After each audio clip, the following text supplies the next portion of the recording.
नमस्कार, मैं हूं एपी लकी और आप देख रहे हैं कैपिटल न्यूज कैपिटल स्पेशल यानी कि पंचायत चुनाव त्रिस्तरीय पंचायत निर्वाचन 2022 और महा कवरेज के साथ मैं आज समाहरणालय में जिला परिषद उम्मीदवारों की नामांकन पर्चा दाखिल हो रहा है। गौर से अगर देखिएगा तो पलामू में एक से बढ़कर एक चेहरे नजर आएंगे। पलामू यानी कि संघर्ष की धरती और संघर्ष यानी कि सत्य पर आधारित, और वो आधार क्या है? गांधीगिरी। तो क्या गांधीगिरी यहाँ जिंदा है? तो हाँ, गांधी विचार मंच जिंदा है। विश्रामपुर से ये आवाज निकलती है और हर बात सुनी जाती है। आप जानते होंगे कि वहां बगमनवा पंचायत में रविंद्र उपाध्याय नाम कर एक मुखिया रहे, जिन्होंने लगातार गांधी विचार मंच के माध्यम से विश्रामपुर को अनुमंडल बनाने के लेकर के हमेशा आंदोलनरत रहे। और इसी आंदोलन की एक विशेष कड़ी के तौर पे मान सकते हैं कि क्या जिला परिषद, अब मुखिया से जिला परिषद के रूप में आना भी एक आंदोलन ही है जनता के लिए। जी, जी। विकास ही मुद्दा है और इसी के लिए मैं चुनाव लड़ रहा हूँ।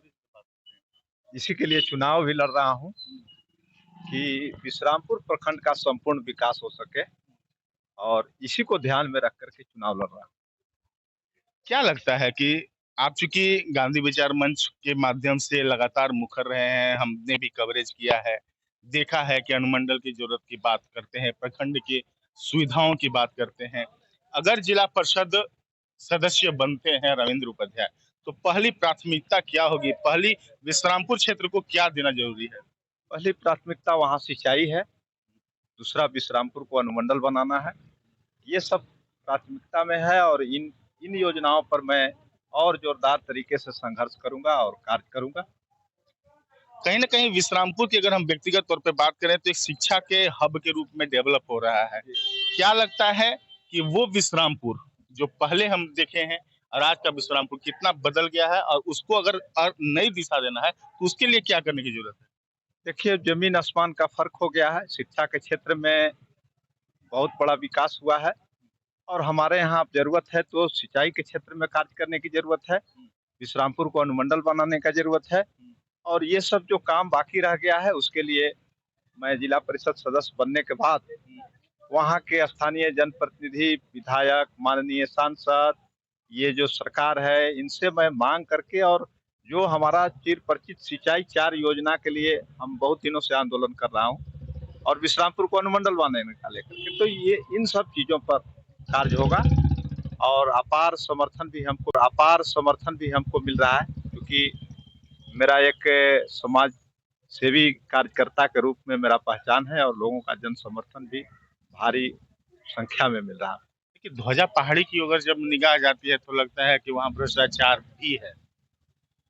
देखिए, थोड़ा बड़ा जो गलती सही होता है, कोर्ट ने संज्ञान लिया, कोर्ट ने जो निर्णय दिया इसी के लिए बना भी है। विधायिका, कार्यपालिका, न्यायपालिका, एक जगह अगर नहीं सुनवाई होता है दूसरे जगह होता है। भारत का संविधान का ये खूबसूरती है। देखिए, बगमनवा पंचायत में जब शुरुआत में हमने रविंद्र उपाध्याय को जाना तो उस रूप में जाना कि अब हड़ताल के समय भी विद्यालय को संचालन के लिए स्थानीय बच्चों को, युवतियों को, महिलाओं को सामने लाया।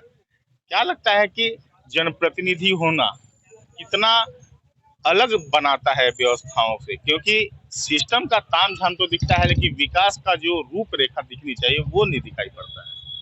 देखिए, जनप्रतिनिधि का दायित्व ही होता है समाज को दिशा देना, समाज को बताना और समाज को सही रास्ते पर ला करके और जो जरूरत का कार्य है उसको करना। तो एक जनप्रतिनिधि के नाते सभी जनप्रतिनिधियों का दायित्व बनता है कि जो आवश्यक कार्य है लोगों के लिए, जो जो जन उपयोगी कार्य है, जो जनहित में है, उसको करना चाहिए और व्यवस्था में गड़बड़ी जो रहता है उसमें थोड़ा सुधार होते रहता है, चलते रहता है।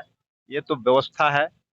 लेकिन जब हम विश्रामपुर जाते हैं तो आपका तो इमेज खराब है, आप तो कह के निकल जाइएगा कि नहीं मेरे अधिकार क्षेत्र का चीज है ही नहीं। लेकिन सुधार की उम्मीद की जाए तो किससे की जाए?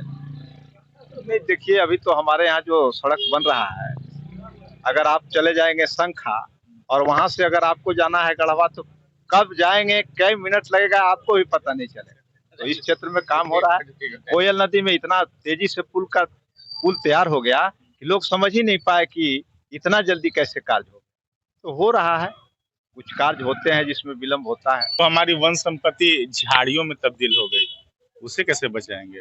उसके लिए भी हम लोग अभियान तो गांधी विचार मंच के तरफ से पानी पुत्री संरक्षण अभियान हम लोग चलाते हैं, वृक्ष लगाने के लिए, वृक्ष बचाने के लिए। और अब तो गांव के लोग जो है इसके तरफ बहुत ज्यादा आकर्षित हैं। मनरेगा के माध्यम से हर गांव में पेड़ पौधा लगाया जा रहा है, इमारती वृक्ष, फलदार वृक्ष। तो इस दिशा में थोड़ा काम करने की जरूरत है, जागरूकता की जरूरत है। इसके लिए हम लोग ग्राम कमेटी जो वन कमेटी है, उसको मेरा प्लान है कि इस बार हम वन कमेटी को मजबूत करेंगे और उनको बताएंगे वन के महत्व को। और जो गांव में वन है उनको जो है रक्षा की दिशा में भी एक काम हम लोग करेंगे। वह जिला परिषद का कौन सा क्षेत्र हुआ और कितने पंचायत हैं? विश्रामपुर प्रखंड में 10 पंचायत हैं और ये 13 है। जिला परिषद क्षेत्र विश्रामपुर 13 है। इसमें पूरी तरह से अगर हम देखें तो एक बघवनवा में तो जीत जाते थे, कि उन पूरे पंचायत में जीतना आसान लगता है कि जनता अगर रविंद्र उपाध्याय को वोट देगी तो क्यों देगी? नहीं, देखिए, मैं बगमनवा पंचायत से जीत कर आया हूँ।